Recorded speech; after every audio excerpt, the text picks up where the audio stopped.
माननीय सभासदों, माननीय अध्यक्ष जी,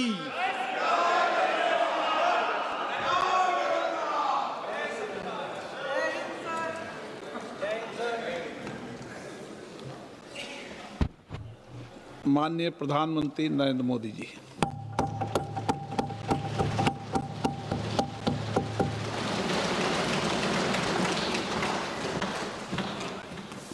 आदरणीय अध्यक्ष महोदय,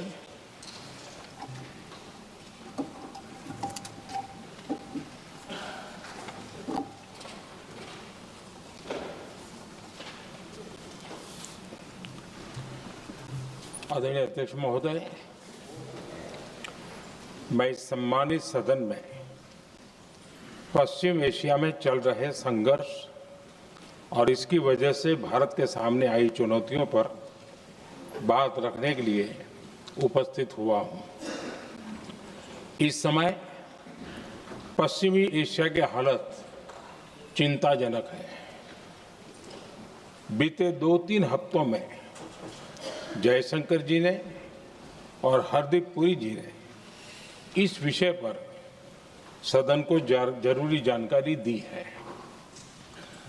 अब इस संकट को 3 सप्ताह से ज्यादा हो रहा है। इसका पूरे विश्व की अर्थव्यवस्था पर, लोगों के जीवन पर बहुत ही विपरीत असर हो रहा है। इसलिए पूरी दुनिया इस संकट के जल्द से जल्द समाधान के लिए सभी पक्षों से आग्रह भी कर रही है। अध्यक्ष महोदय, भारत के सामने भी इस युद्ध ने अप्रत्याशित चुनौतियां खड़ी कर दी हैं। ये चुनौतियां आर्थिक भी हैं, नेशनल सिक्योरिटी से जुड़ी भी हैं और मानवीय भी हैं। युद्धरत और युद्ध से प्रभावित देशों के साथ भारत के व्यापक व्यापारिक रिश्ते हैं। जिस क्षेत्र में युद्ध हो रहा है वो दुनिया के दूसरे देशों के साथ हमारे व्यापार का भी एक महत्वपूर्ण रास्ता है।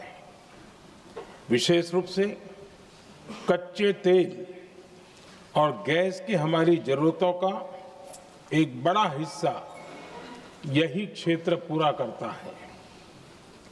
हमारे लिए ये रीजन एक और कारण से भी अहम है। लगभग 1 करोड़ भारतीय खाड़ी देशों में रहते हैं और वहां काम करते हैं। वहां समंदर में जो कमर्शियल शिप चलते हैं उनमें भारतीय क्रू मेंबर्स की संख्या भी बहुत अधिक है। ऐसे अलग अलग कारणों के चलते भारत की चिंताएं स्वाभाविक रूप से अधिक है।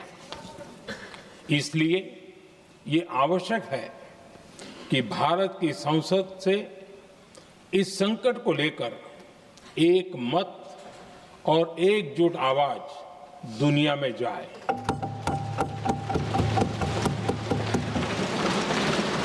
अध्यक्ष जी, जब से ये युद्ध शुरू हुआ है तब से ही प्रभावित देशों में हर भारतीय को जरूरी मदद दी जा रही है। मैंने खुद पश्चिम एशिया के ज्यादातर देशों के राष्ट्राध्यक्षों के साथ 2 राउंड फोन पर बात की है। सभी ने भारतीयों की सुरक्षा का पूरा आश्वासन दिया है। दुर्भाग्य से इस दौरान कुछ लोगों की दुखद मृत्यु हुई है और कुछ घायल हुए हैं। ऐसे मुश्किल हालात में परिवारजनों को आवश्यक मदद दी जा रही है। जो घायल हैं उनका बेहतर इलाज सुनिश्चित कराया जा रहा है। अध्यक्ष जी, प्रभावित देशों में हमारे जितने भी मिशन हैं वो निरंतर भारतीयों की मदद करने में जुटे हैं। वहां कम काम करने वाले भारतीय हो या फिर जो टूरिस्ट वहां गए हैं, सभी को हर संभव मदद दी जा रही है। हमारे मिशन नियमित रूप से एडवाइजरी जारी कर रहे हैं। यहां भारत में और अन्य प्रभावित देशों में 24/7 कंट्रोल रूम और आपातकालीन हेल्पलाइन स्थापित की गई है।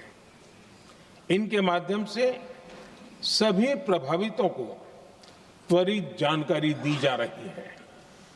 अध्यक्ष जी, संकट की स्थिति में देश विदेश में भारतीयों की सुरक्षा हमारी बहुत बड़ी प्राथमिकता रही है। युद्ध शुरू होने के बाद से लेकर अब तक 3,75,000 से अधिक भारतीय सुरक्षित भारत लौट चुके हैं। ईरान से ही अभी तक लगभग 1,000 भारतीय सुरक्षित वापस लौटे हैं। इनमें 700 से अधिक मेडिकल की पढ़ाई करने वाले युवा हैं। खाड़ी देशों में भारतीय स्कूलों में हजारों विद्यार्थी पढ़ते हैं। सीबीएसई ने ऐसे सभी भारतीय स्कूलों में होने वाली कक्षा 10वीं और 12वीं की निर्धारित परीक्षाओं को रद्द कर दिया है। इन बच्चों की पढ़ाई निर्बाध चलती रहे, इसके लिए सीबीएसई उचित कदम उठा रही है। यानी सरकार संवेदनशील भी है, सतर्क भी है और हर सहायता के लिए तत्पर भी है। माननीय अध्यक्ष जी, भारत में बड़ी मात्रा में कच्चा तेल, गैस और फर्टिलाइजर जैसी अनेक जरूरी चीजें हॉर्मुज स्ट्रेट के रास्ते से आती हैं। युद्ध के बाद से ही हॉर्मुज स्ट्रेट में जहाजों का आना जाना बहुत चुनौतीपूर्ण हो गया है। बावजूद इसके हमारी सरकार का ये प्रयास रहा है कि पेट्रोल, डीजल और गैस की सप्लाई बहुत ज्यादा प्रभावित न हो। देश के सामान्य परिवारों को परेशानी भी कम से कम हो, इस पर हमारा फोकस रहा है। हम सभी जानते हैं, देश अपनी जरूरत की 60% एलपीजी आयात करता है। इसकी सप्लाई में अनिश्चितता के कारण सरकार ने एलपीजी के डोमेस्टिक उपयोग को प्राथमिकता दी है। साथ ही एलपीजी के देश में ही उत्पादन को भी बढ़ाया जा रहा है। पेट्रोल, डीजल की सप्लाई पूरे देश में सुचारू रूप से होती रहे, इस पर भी लगातार काम किया गया है। अध्यक्ष जी, आज की इन परिस्थितियों में एनर्जी सिक्योरिटी को लेकर बीते एक दशक में उठाए गए कदम और भी प्रासंगिक हो गए हैं। भारत ने बीते 11 वर्षों में अपनी एनर्जी इंपोर्ट का डाइवर्सिफिकेशन किया है। पहले क्रूड ऑयल, एलएनजी, एलपीजी ऐसी एनर्जी जरूरतों के लिए 27 देशों से इंपोर्ट किया जाता था। वहीं आज भारत 41 देशों से एनर्जी इंपोर्ट करता है। अध्यक्ष जी, बीते दशक में भारत ने संकट के ऐसे ही समय के लिए कच्चे तेल के भंडारण को भी प्राथमिकता दी है। आज भारत के पास 53 लाख मीट्रिक टन से अधिक का स्ट्रेटेजिक पेट्रोलियम रिजर्व है और 65 लाख मीट्रिक टन से अधिक के रिजर्व की व्यवस्था पर देश काम कर रहा है। हमारी तेल कंपनियों के पास जो रिजर्व रहता है वो अलग है। बीते 11 वर्षों में हमारी रिफाइनिंग कैपेसिटी में भी उल्लेखनीय वृद्धि हुई है। अध्यक्ष जी, सरकार अलग अलग देशों के सप्लायर्स के साथ भी लगातार संपर्क में है। प्रयास ये है कि जहां से संभव हो वहां से तेल और गैस की सप्लाई होती रहे। भारत सरकार गल्फ और आसपास के शिपिंग रूट्स पर निरंतर नजर बनाए हुए है। हमारा प्रयास है कि तेल हो, गैस हो, फर्टिलाइजर हो, ऐसे हर जरूरी सामान से जुड़े जहाज भारत तक सुरक्षित पहुंचे। हम अपने सभी वैश्विक सहयोगियों के साथ निरंतर संवाद कर रहे हैं ताकि हमारे मैरीटाइम कॉरिडोर सुरक्षित रहे। ऐसे प्रयासों के कारण बीते दिनों हॉर्मुज स्ट्रेट में फंसे हमारे कई जहाज भारत आए भी हैं। अध्यक्ष जी, संकट के इस समय में देश की एक और तैयारी भी बहुत काम आ रही है। पिछले 10-11 साल में इथेनॉल के उत्पादन और उसकी ब्लेंडिंग पर अभूतपूर्व काम हुआ है। एक दशक पहले तक देश में सिर्फ 1-1.5% इथेनॉल ब्लेंडिंग कैपेसिटी थी। आज हम पेट्रोल में 20% इथेनॉल ब्लेंडिंग के करीब पहुंच रहे हैं। इसके कारण प्रति वर्ष करीब 4.5 करोड़ बैरल कम ऑयल इंपोर्ट करना पड़ रहा है। ऐसे ही रेलवे के बिजलीकरण से भी बहुत बड़ा फायदा हो रहा है। अगर रेलवे का इतना बिजलीकरण न होता तो हर साल करीब 180 करोड़ लीटर डीजल अतिरिक्त लगता। ऐसे ही हमने मेट्रो का नेटवर्क बढ़ाया है।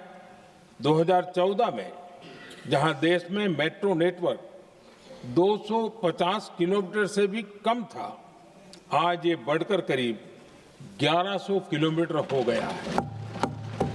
हमने इलेक्ट्रिक मोबिलिटी पर बहुत अधिक बल दिया। केंद्र सरकार ने राज्यों को 15,000 इलेक्ट्रिक बसें चलाने के लिए दी है। आज जिस स्केल पर वैकल्पिक ईंधन पर काम हो रहा है, उससे भारत का भविष्य और सुरक्षित होगा।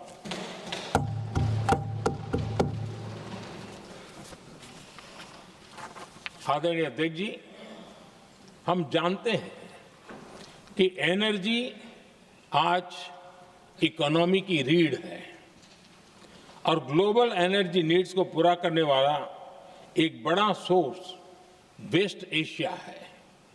स्वाभाविक है कि दुनिया भर की अर्थव्यवस्था वर्तमान संकट से प्रभावित हो रही है और भारत पर इसका कम से कम दुष्प्रभाव हो, इसके लिए निरंतर प्रयास किए जा रहे हैं। सरकार इसके शॉर्ट टर्म, मीडियम टर्म और लॉन्ग टर्म ऐसे हर असर के लिए एक रणनीति के साथ काम कर रही है। आज भारत की इकोनॉमी के फंडामेंटल्स मजबूत है। इससे भी देश को बहुत मदद मिली है। हम हर सेक्टर के स्टेक होल्डर्स के साथ चर्चा कर रहे हैं। जहां भी जरूरत है उस सेक्टर को आवश्यक सपोर्ट दिया जा रहा है। भारत सरकार ने एक इंटर मिनिस्ट्रियल ग्रुप भी बनाया है। ये ग्रुप हर रोज मिलता है और हमारे इंपोर्ट एक्सपोर्ट में आने वाली हर दिक्कत का आकलन करता है और ये ग्रुप आवश्यक समाधान पर भी निरंतर काम करता है। मुझे पूरा भरोसा है कि सरकार और इंडस्ट्री के साझा प्रयासों से हम परिस्थितियों का बेहतर सामना कर पाएंगे। माननीय अध्यक्ष जी, एक बड़ा सवाल ये है कि युद्ध का खेती पर क्या प्रभाव होगा। देश के किसानों ने हमारे अन्न के भंडार भर रखे हैं। इसलिए भारत के पास पर्याप्त खाद्यान्न है। हमारा ये भी प्रयास है कि खरीफ सीजन की ठीक से बुआई हो सके। सरकार ने बीते सालों में आपात स्थिति से निपटने के लिए खाद की पर्याप्त व्यवस्था भी की है। अतीत में भी हमारी सरकार ने दुनिया के संकटों का बोझ किसानों पर नहीं पड़ने दिया था। कोरोना और उस समय के युद्धों के दौरान उस समय भी ग्लोबल सप्लाई चेन में डिस्टरप्शन आ गई थी। दुनिया के बाजार में यूरिया की एक बोरी 3,000 रुपये तक पहुंच गई, लेकिन भारत के किसानों को वही बोरी 300 रुपये से भी कम कीमत में उपलब्ध कराई गई। अध्यक्ष जी, देश के किसानों को इस प्रकार के संकटों से बचाने के लिए भी बीते वर्षों में अनेक कदम उठाए गए हैं। पिछले एक दशक में देश में 6 यूरिया प्लांट शुरू किए गए हैं। इससे सालाना 76 लाख मैट्रिक टन से अधिक की यूरिया प्रोडक्शन कैपेसिटी जुड़ी है। इस दौरान डीएपी और एनपीकेएस जैसी खाद का घरेलू उत्पादन भी करीब 50 लाख मैट्रिक टन बढ़ाया गया है। इतना ही नहीं, तेल और गैस की तरह खाद के आयात को भी डाइवर्सिफाई किया गया है। ऐसे ही डीएपी और एनपीके के आयात के लिए भी हमने अपने विकल्पों को विस्तार किया है। अध्यक्ष जी, सरकार ने देश के किसानों को made in India nano urea का विकल्प भी दिया है। सरकार किसानों को प्राकृतिक खेती के लिए भी प्रोत्साहित कर रही है। पीएम कुसुम योजना के तहत किसानों को 22 लाख से ज्यादा सोलर पंप दिए गए हैं। इससे भी डीजल पर उनकी निर्भरता कम हुई है। मैं सदन के माध्यम से देश के किसानों को विश्वास दिलाता हूं कि सरकार किसानों की हर संभव मदद करती रहेगी। आदरणीय अध्यक्ष जी, युद्ध का एक बहुत बड़ा चैलेंज ये भी है कि भारत में गर्मी का मौसम शुरू हो रहा है। आने वाले समय में बढ़ती गर्मी के साथ बिजली की डिमांड बढ़ती जाएगी। फिलहाल देश के सभी पावर प्लांट्स के पर्याप्त कोल स्टॉक उपलब्ध है।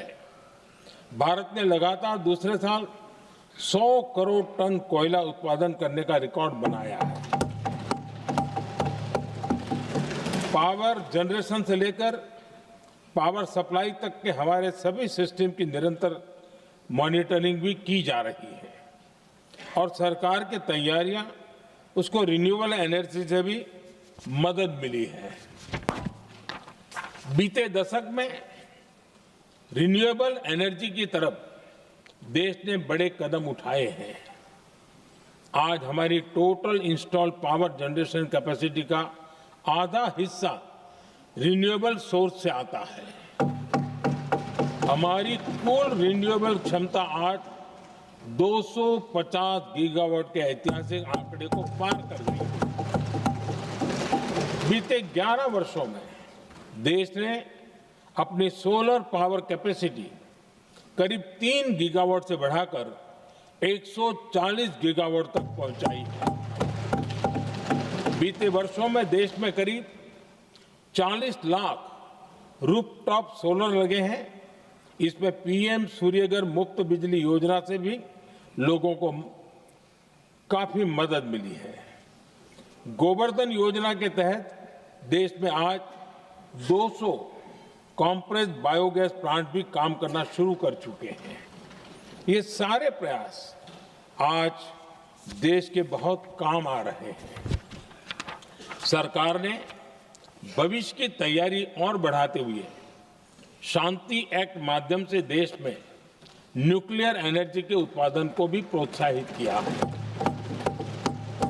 कुछ ही दिन पहले small hydro power development scheme को भी हरी झंडी दी गई है, जिससे अगले 5 वर्षों में 1500 मेगावाट नई हाइड्रो पावर कैपेसिटी जोड़ी जाएगी। आदरणीय अध्यक्ष जी, जहां तक डिप्लोमेसी की बात है, भारत की भूमिका स्पष्ट है। शुरुआत से ही हमने इस संघर्ष को लेकर अपनी गहरी चिंता व्यक्त की है। मैंने स्वयं भी पश्चिम एशिया की सभी संबंधित नेताओं से बातचीत की है। मैंने सभी से तनाव को कम करने और इस संघर्ष को खत्म करने का आग्रह किया है। भारत ने नागरिकों, एनर्जी और ट्रांसपोर्ट से जुड़े इंफ्रास्ट्रक्चर पर हमलों का विरोध किया है। कमर्शियल जहाजों पर हमला और हॉर्मुज स्ट्रेट जैसे अंतर्राष्ट्रीय जलमार्ग में रुकावट अस्वीकार्य है। भारत डिप्लोमेसी के जरिए युद्ध के इस माहौल में भी भारतीय जहाजों के सुरक्षित आवागमन के लिए निरंतर प्रयास कर रहा है। अध्यक्ष महोदय, भारत हमेशा से ही मानवता के हित में और शांति के पक्ष में अपनी आवाज उठाता रहा है। मैं फिर कहूंगा कि बातचीत और कूटनीति ही इस समस्या का समाधान है। हमारे हर प्रयास तनाव को कम करने, इस संघर्ष को समाप्त करने के लिए है।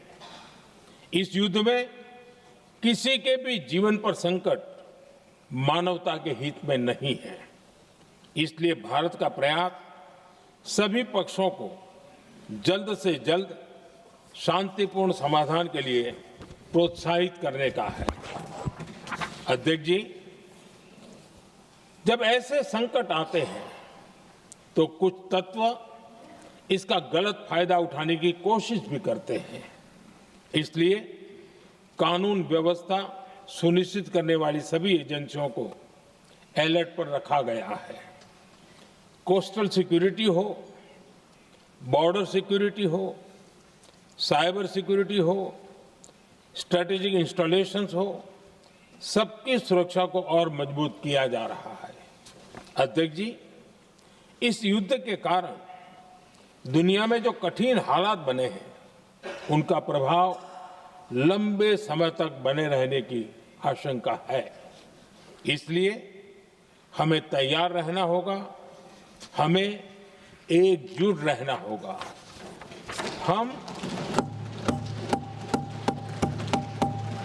हम कोरोना के समय भी एकजुटता से ऐसी चुनौतियों का सामना कर चुके हैं। अब हमें फिर से उसी तरह तैयार रहने की आवश्यकता है। धीरज के साथ, संयम के साथ, शांत मन से हमें हर चुनौती का मुकाबला करना है और यही हमारी पहचान है, यही हमारी ताकत है। और हां, हमें बहुत सावधान और सतर्क भी रहना है। हालात का फायदा उठाने वाले झूठ फैलाने का प्रयास करेंगे, ऐसे लोगों की कोशिशों को सफल नहीं होने देना है। मैं देश की सभी राज्य सरकारों से भी इस सदन के माध्यम से आग्रह करूंगा, ऐसे समय में कालाबाजारी करने वाले, जमाखोरी करने वाले एक्टिव हो जाते हैं। इसके लिए कड़ी मॉनिटरिंग जरूरी है। जहां से भी ऐसी शिकायतें आती हैं, वहां त्वरित कार्रवाई होनी चाहिए। देश की हर सरकार और देश का हर नागरिक जब मिलकर चलेंगे तो हम हर चुनौती को चुनौती दे सकते हैं। इसी आग्रह के साथ मैं अपना वक्तव्य समाप्त करता हूं। बहुत बहुत धन्यवाद।